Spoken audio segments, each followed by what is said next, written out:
Hey everyone, and welcome back to the series of tutorials that will teach you how to create quick and easy, contextually accurate base models in 3ds Max.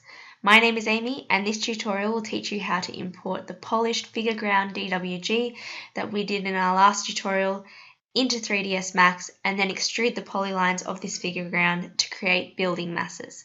So let's get started. So first things first, I just want to apologize for misleading you.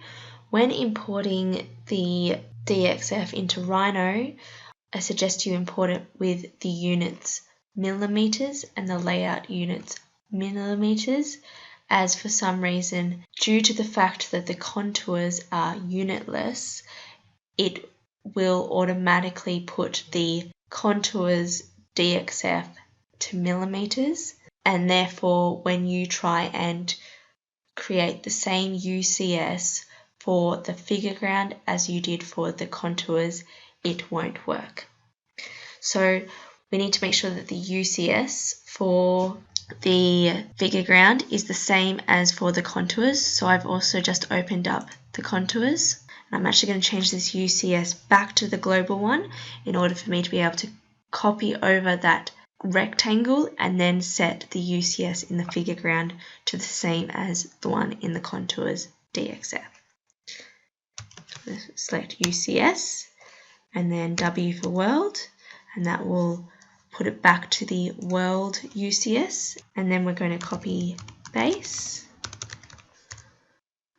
with the coordinates 0, 0, and then go back to the figure ground one and press Ctrl V, and the coordinates again 0, 0, and there's our rectangle.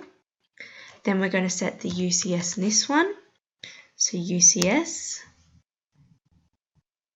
to that corner and across for the x-axis, and then up for the y-axis, and then UCS again, and then NA, and then S, and then 3D Max.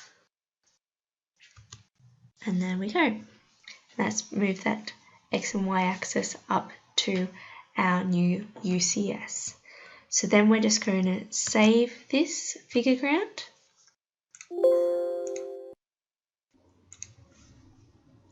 We're not going to want to save the contours, as we want to keep it as the 3ds Max UCS. And then we're just going to shut down AutoCAD and open up 3ds Max.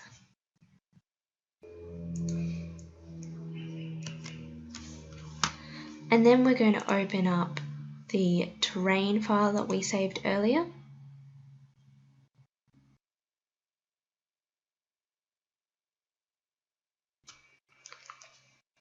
And we're going to press T on the keyboard to make it go to top.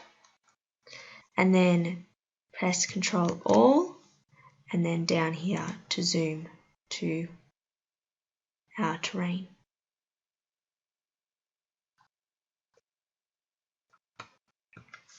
And then we're just going to change it from off wireframe, and then we're going to import the figure ground DWG.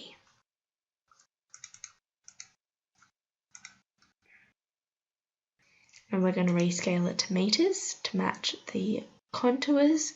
However, we are going to make sure that this time the entity derived primitive is selected, as we want each individual polyline to create its own building. And then we're going to also make sure that the weld threshold is a bit higher in order to weld as many polygons together as possible.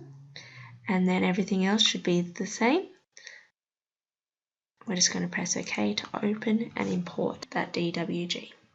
And again, this may take a while to import, especially because we are asking for 3ds Max to import each entity instead of a single layer.